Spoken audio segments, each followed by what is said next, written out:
Olá, começa agora o programa Trabalhador em Foco, esse programa que é uma realização do Movimento Sindical de Petrópolis através da união de diversos sindicatos, que fazem com que eu tenha a oportunidade de levar para você de casa há quase 10 anos aqui na TV Petrópolis, informações precisas e relevantes sobre o dia a dia de todos nós trabalhadores. No programa de hoje eu tenho o prazer de conversar novamente com José Boaventura Santos. Ele é presidente da Confederação Nacional dos Vigilantes, a CNTV. E a gente vai falar sobre um assunto nada interessante. A gente vai falar sobre vigilância em escolas.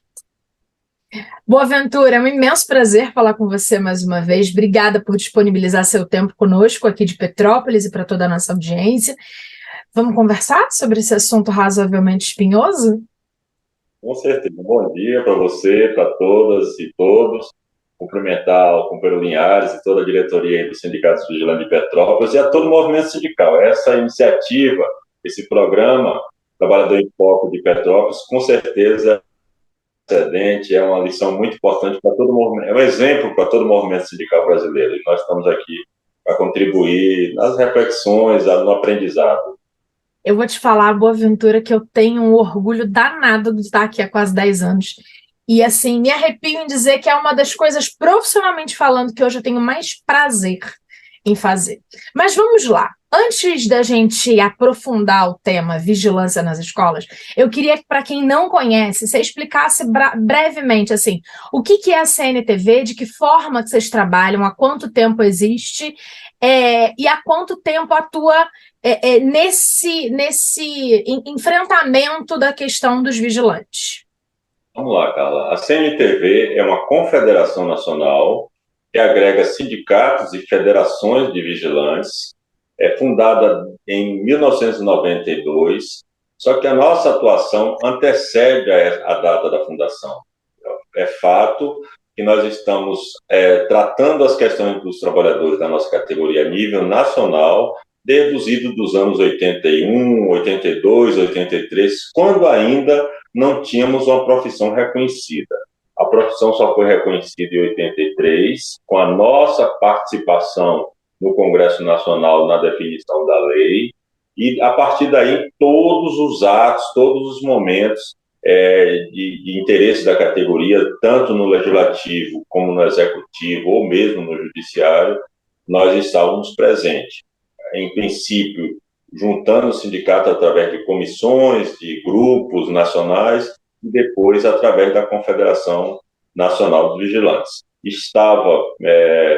Estive até setembro do ano passado na presidência do Sindicato dos Vigilantes da Bahia, né?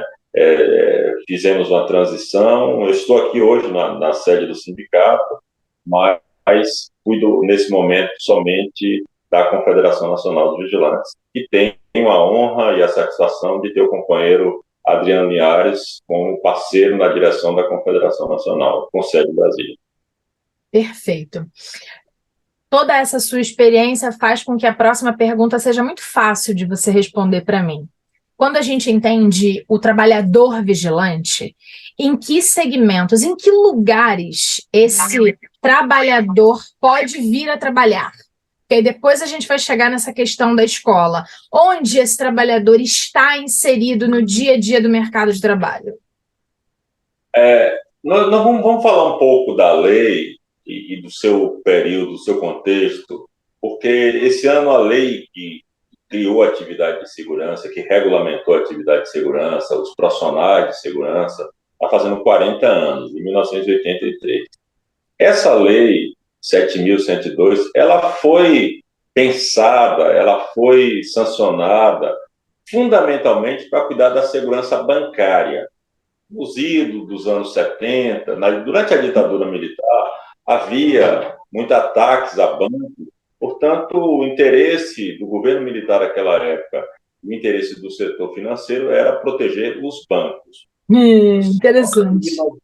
Só em 1994, ou seja, 11 anos depois aproximadamente, é que foi ampliada através na verdade, foi gerado uma proposta de alteração, uma parte torta, né, vamos dizer assim, porque foi uma CPI presidida na época pela deputada capixaba Rita Camata, que apurava o assassinato de menores infratores por grupos de extermínio, principalmente aí na região do comércio da Baixada Fluminense, aí no Rio de Janeiro. E esse projeto restringia mais ainda a atuação de vigilante a banco. Houve todo um processo de debate no Congresso, na comissão. A deputada Benedita, por exemplo, era integrante da comissão naquela época, e a gente conseguiu convencer o deputado que o mais interessante não seria restringir a atuação do vigilante, mas sim ampliar a atuação do vigilante. Então, a partir de 94, a atuação dos vigilantes, que já vinha acontecendo por fora um pouco da lei, ela passou a ser formalmente admitida em todos os setores no âmbito privado, todos os setores. Então, além dos bancos, indústria, comércio, condomínios, residências e etc. Então, a partir de 94, nós passamos a atuar de uma forma geral. Ainda nesse momento, tramitando no Senado Federal, um projeto que hoje chamamos de Estatuto da Segurança Privada, que atualiza essa lei e que busca ampliar mais ainda a atuação dos vigilantes. Por exemplo, em área de transportes, em área de parques nacionais, você tem reservas, parques, por exemplo, sem proteção, né? São áreas públicas, e aí fica aquela discussão se a segurança privada pode atuar em área pública ou não, sem delimitação, porque o que delimita a atuação dos vigilantes são os muros, são o que cerca um determinado imóvel ou empreendimento ou área definitiva. Então, a atuação dos vigilantes é, sim, legal, está prevista nessa lei desde, pelo menos, 1994, quando houve a alteração da Lei 7.102. Perfeito. Quando a gente entende um trabalhador vigilante, e aí, assim, associado ou não ao sindicato, que está associado ou não à confederação, a gente está falando de um trabalhador que tem várias regulamentações. E aí, para ser um vigilante de verdade, tem que ter um curso, tem que ter uma certificação. Diferente daqueles seguranças que a gente está acostumado a encontrar em alguns eventos que só estão ali porque são grandes, fortes, às vezes tomam anabolizante, e aí tá fortão, e a gente acha que aquilo ali é um vigilante. Não. E aí eu queria que, para a gente entender o papel e a responsabilidade de um trabalhador vigilante, você falasse para a gente brevemente esse processo de formação desse trabalhador que está lá no banco, quando a gente entra, está no mercado, às vezes. Aqui em Petrópolis, por exemplo, tem uma série de vigilantes que atuam no Museu Imperial por conta do patrimônio, tanto do patrimônio quanto das pessoas, né? Porque ao cuidar, tem um indivíduo fazendo coisa errada com relação ao patrimônio do Museu Imperial e um montão de gente que está lá dentro. Então, essa pessoa cuida dessa coisa toda. Mas este profissional trabalhador vigilante, ele tem uma formação, tem uma certificação e tem uma revisão dessa certificação de tempos em tempos, não é isso? Explica para quem não sabe que esse vigilante ele é uma pessoa habilitada para esse cargo, para essa função. Sim, na verdade, uma das grandes lutas nossas, lá nos primórdios da lei dos anos 80, inclusive quando eu comecei a trabalhar de vigilante, não tinha curso, não tinha nada para se exercer a profissão. E uma das lutas nossas era ter um curso, um preparo, na verdade, para que a gente pudesse não somente cuidar do patrimônio das pessoas, cuidar da vida das pessoas, mas também proteger a nossa vida, porque se a gente não consegue proteger a vida da gente, como é que a gente vai proteger a vida dos outros? Então, desde a sanção dessa lei, a Polícia Federal ficou com a responsabilidade, primeiro o Ministério da Justiça, depois a Polícia Federal, de instituir um curso, um currículo para um curso de formação de vigilantes. Então, esse curso hoje ele é feito na fase inicial. Qualquer pessoa, para ser vigilante, tem que fazer um curso de uma carga horária de 200 horas aulas, né? Incluindo desde defesa pessoal, a noções de direito, até a tiro de verdade, tiro prático. Exatamente. Depois de feito o curso e o vigilante comprovando tá certo? Aptidão física, ou seja, saúde perfeita. Aptidão psicológica, também a capacidade psicológica em dias. Ele tem de comprovar que ele não tem nada na justiça, não responde a nenhuma ação criminal. E aí esse vigilante é registrado na Polícia Federal e está pronto, então, para prestar serviço em todas as áreas, né? Desde vigilância patrimonial, banco, escolas, shoppings, etc. O que é que tem de acréscimo além disso? Para transporte de valores tem uma extensão. Para segurança pessoal privada, chamado guarda-costas, também tem uma extensão. Para escolta armada, uma extensão. E para eventos, aí você falou das festas, etc., Sim. também tem uma extensão. O que é que nós estamos buscando também, né? É que, diante de uma série de particularidades, seja ampliada o leque de extensões. Inclusive, a gente vai entrar na questão das escolas, ou seja, nós queremos que no avanço, o vigilante hoje, eu diria, já está preparado para trabalhar nas escolas. Bom, só que essa preparação, em qualquer área de trabalho, em qualquer área da vida, ela não é estanque, ela não é definitiva, você está sempre buscando atualização. Então, uma das propostas nossas, diante dessa crise da violência nas escolas, é a criação pela Polícia Federal, e aí é um ato meramente administrativo da Polícia Federal, uma extensão, o vigilante atuar nas escolas. Por quê? Porque nos cursos de formação que nós temos, desde antes, o vigilante não tem noção, por exemplo, do Estatuto do Menor e Adolescente. O ECA. Não trata da questão da legislação sobre drogas, não trata de questões específicas das escolas. Inclusive, o tema que hoje não está, não necessariamente não tem um estatuto próprio, mas a própria questão da violência urbana. O que são a violência urbana? Isso não é tratado. O vigilante aprende na prática, na prática. Então, ele chega na escola, numa determinada comunidade, ele vai buscando saber quem é se tem facção, quem é o chefe da facção, como é que ele convive com aquela realidade e buscando preservar o aluno, buscando preservar os professores e buscando preservar os funcionários e o patrimônio escolar.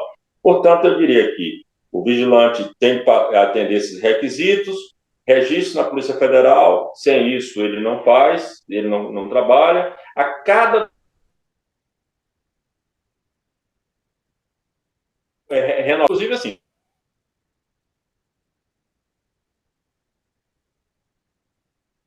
Boaventura, seu áudio fechou, não estou te ouvindo. Você me desculpa. Voltou? Voltou. Mas Voltou. assim, então, a cada 2 anos tem de renovar esse curso, comprovar todos os requisitos, inclusive, se tiver com algum requisito incompleto, certidões criminais, psicoteste, exame médico, ele está excluído da atividade, ele não pode mais continuar trabalhando. Perfeito. No caso das escolas, no nosso entendimento, uma das propostas nossas é de que a Polícia Federal crie uma extensão, uma especialização para a segurança escolar. Maravilha. Então, a gente está vivendo um momento social que eu não me lembro de nada parecido, em que as escolas no Brasil, e historicamente a gente não tem esses registros, em que escolas estão sendo cotidiana, periodicamente, atacadas em diversos momentos distintos. É o aluno que sofreu bullying, é o indivíduo que pula o muro e tal, e aí a gente vive um receio nacional a respeito das nossas escolas. E aí a gente percebeu que em vários lugares já há vigilantes atuando nas escolas. E aí, por isso, esse programa especificamente para a gente falar por que a confederação, o que os sindicatos, o que as instituições estão pensando para os seus trabalhadores. Ótimo, então já temos um pedido oficial, da confederação para que a especialização seja ampliada. com o intuito de que esse trabalhador esteja ainda mais apto, porque hoje o trabalhador vigilante, pelo que a gente tem em Constituição, em curso, ele já está apto para trabalhar. O que a CNTV está querendo é que ele se especialize ainda mais, entenda a fundo esse novo espaço de possível atuação para o trabalhador? Olha só, Carla, antes eu gostaria de entrar um pouco nesse contexto da educação mesmo, Vamos lá, por favor. né? Eu quero crer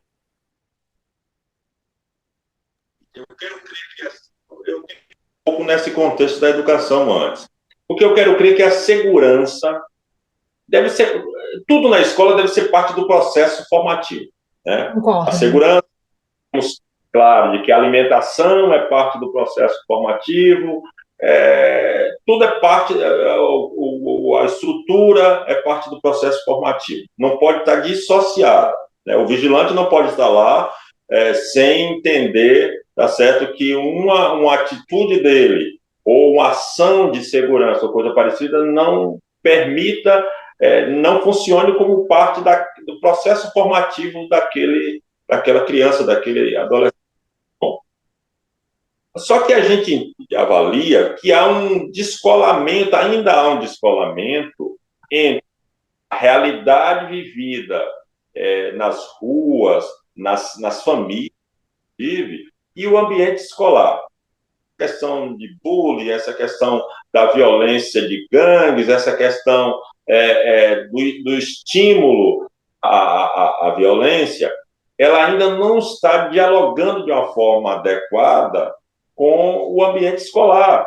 E esse diálogo exatamente leva a pensar em que condição o aluno vem de determinadas condições sociais ou familiares, etc., e o ambiente escolar é capaz de acolhê-lo, tá certo, para direcioná-lo para um outro caminho ou não deixar que aquela situação se resolva. Então, em função disso, o nosso entendimento é de que é necessário, sim, primeiro que haja um projeto, um plano, tá certo, de atuação, que cada escola, cada unidade, cada creche tenha, de fato, um plano de segurança, como nós temos nas nossas casas. E aí nós não vamos estar, no meu entendimento, nós não vamos estar criando as pessoas assim, não, mas agora tem de estar tudo... Não, nas nossas casas a gente aprendeu que tem de estar... segurança é um elemento fundamental. Grade, alarme quando necessário. Porta trancada, Trancada. cerca Mas elétrica. a gente vê nos filmes americanos, as casas sem muro, não sei o quê. Por enquanto é a realidade americana, não é a realidade nossa. Tá? Então, nós entendemos que é necessário um plano de segurança. Aliás, dizer uma coisa antes até. Essa questão também da violência, ela, além de todos os outros contextos, ela também é cíclica. Ela é cíclica. Em determinado momento é o setor de residencial, em determinado momento para a área bancária, em outros momentos para outras áreas, entendeu? Ela é cíclica. Então, mas como cíclica, a gente tem de fazer.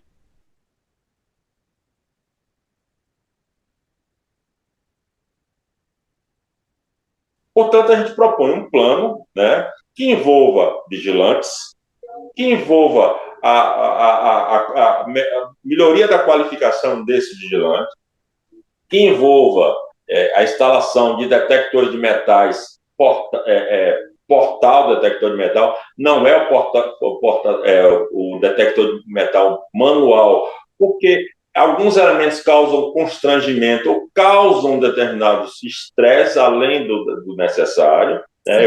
Nós vimos recentemente o desespero, e aí eu entendi dessa forma, uma diretora de uma escola em Pernambuco, vindo na televisão, ela acompanhando um vigilante, talvez, eu não identifiquei se era vigilante, fazendo com um detector de metal portátil, fazendo vistoria, passando nas bolsas, no corpo dos alunos, ou seja, uma fila imensa daquele procedimento. Isso não é adequado, mas um portal onde se bote as bolsas, onde as pessoas passem e se identifiquem se tem metal, é suficiente para isso, tá certo? Nós também defendemos que sejam disponibilizadas armas não letais. O que são armas não letais? Você tem uma briga de alunos, por exemplo, dentro da escola, tá certo? E você, ao invés de puxar uma arma de fogo, o vigilante da arma de fogo, ele vai usar um aparelho de choque, né? E vai, em determinado momento, se vir como elemento que seja introduzido naquele tipo. Que às vezes só o barulho vai fazer a briga parar, aquele... Exatamente, exatamente. Em situações mais delicadas, aí tem que ser analisado caso a caso, tá certo? Aí pode-se até verificar arma de fogo, que não é nenhum grande pecado o uso de arma de fogo, tá certo? Nós também defendemos que as escolas rediscutam a sua relação com as comunidades, porque você tem, eu conheço, e aí por força da própria convivência com o problema da segurança nas escolas aqui em Salvador, escolas que eram fechadas, escolas, faculdades, inclusive, que eram fechadas às comunidades. Eu tinha um caso aqui, um exemplo aqui, de um bairro e que as pessoas tinham de atravessar para o outro lado e no meio ficava uma unidade da Universidade Federal aqui. E a universidade simplesmente proibia as pessoas transitarem. Nossa, isso virou matéria nacional. Do outro lado tinha uma igreja, né, que é comum, há festas famosas aqui, a igreja de São Lázaro, tem um caminho para um lugar que vai para a praia, tá certo? E as pessoas eram proibidas. Aí pronto, era objeto de conflito. No dia em que a universidade resolveu permitir criar um mecanismo das pessoas transitarem, atravessarem a sua área, que é uma área extensa, arborizada e etc., acabou o problema. Um outro caso também aqui, só para exemplificar, uma universidade estadual também tinha uma comunidade problema. E aí a solução, a inteligência, né? Nós estávamos falando nessa de inteligência, a inteligência suspendeu um muro daqueles de muro de Berlim, né? Aí era conflito todo dia, as pessoas furavam o muro, porque do outro lado, dentro da universidade, tinha quadra de esporte que ficava simplesmente vazia nos finais de semana. Então, o que a universidade resolveu fazer? Abrir os portões para as senhoras fazerem ginástica, para os jovens fazerem esporte, fazerem hip hop e todas as outras coisas. Hoje não tem problema, não tem conflito que envolva a segurança nessas escolas. Então, são, em síntese, um conjunto de propostas e que, claro, vai gerar emprego para a nossa categoria, vai gerar ocupação para o vigilante. O vigilante que anda perdendo posto de trabalho na área bancária, porque os bancos estão fechando, porque não tem mais dinheiro, os bancos estão deixando os vigilantes de carro forte estão deixando de transportar dinheiro, estão sendo desempregados porque não tem dinheiro para transportar. Em Petrópolis, nós tivemos recentemente uma demissão de um grande número de trabalhadores de uma empresa de transporte de valores, porque simplesmente a empresa desativou os carros e porque não tinha dinheiro para transportar. Nós andamos pagando tudo de forma eletrônica. Portanto, nós estamos preocupados nessa questão da violência nas escolas, como cidadãos e cidadãs, como pais e mães, como educadores e também como profissionais, tá? Na medida que nós sabemos que é possível, sim, a gente cuidar melhor da segurança, proteger melhor alunos, professores e funcionários. Agora, não dá para admitir o que, na maioria das vezes, os gestores públicos e privados, os privados para aumentar o lucro, e os públicos por prioridade. É prioritário fazer uma ponte do que cuidar da segurança das pessoas. É prioridade trocar o computador, comprar o computador que roubaram ou um equipamento que roubaram da escola, do que investir, de fato, na proteção das pessoas. Alguns gestores, inclusive, eu já ouvi de alguns gestores, esse tipo de compreensão de que o importante é cuidar do patrimônio, né? E se roubarem, é mais negócio, é mais econômico substituir carteiras e computadores, outras coisas da escola, do que pagar a segurança, como se a vida das pessoas não tivesse nenhum valor. Aí chegamos a esse estágio de coisa. Parte dessa situação, parte dela é a irresponsabilidade de gestores. Mas você a questão da violência é algo também novo? Também não é, né? Porque nós tivemos aí no Rio o caso da escola de Realengo, e nos Sim, Estados Unidos onde você não tem muitos problemas, né, que a gente podia não é novo, comparar. não. Agora ele está ampliado, digamos assim. Nos Estados Unidos que não tem esse tipo de coisa, mas temos os desequilíbrios psicológicos, emocionais lá, que aqui, todo dia tem uma chacinazinha lá para colocar na conta da política de liberação de armas lá nos americanos. Verdade. Boaventura, é uma delícia conversar com você. Queria te agradecer imensamente. O nosso tempo estourou. E aí, para finalizar, assim, com os segundinhos finais, queria que você deixasse uma forma do nosso telespectador de obter mais informações. O site, o Instagram, o Facebook da CNTV, ou então de um órgão a respeito desse tema que você indique para as pessoas lerem e se manterem atualizadas. Na CNTV, CNTV arroba terra.org.br, mais ou menos assim, estou esquecido do site, mas eu sempre sugiro que, no caso do Rio de Janeiro, que as pessoas, os cidadãos e cidadãs, falem diretamente com os sindicatos vigilantes de Petrópolis, tem uma equipe lá muito boa, preparada, sintonizada, liderada pelo Linhares e com alguns companheiros e companheiras vigilantes lá, pronto para dialogar e ajudar nesse debate tão importante que é a vida das pessoas. Eu posso dizer que a gente já fez muita coisa boa com os próprios bancários, na questão da proteção da vida das pessoas no ambiente bancário. A porta de segurança, por exemplo, não está na lei, mas nós fizemos com a nossa luta junto com os bancários virar um instrumento indispensável no ambiente bancário. Portanto, a atuação dos nossos sindicatos tem sido fundamental, não somente para defender seus salários, mas também para defender a vida das pessoas. E fala Maravilha, consigo. obrigada de verdade. Foi um grande prazer falar com você. Até breve, a gente volta para falar mais um pouco sobre segurança e vigilante. Abraço a todos. Obrigada a você de casa que ficou com a gente no programa Trabalhador em Foco dessa semana. Eu volto em breve com mais temas para a gente discutir. Um abraço grande, até lá. Tchau, tchau.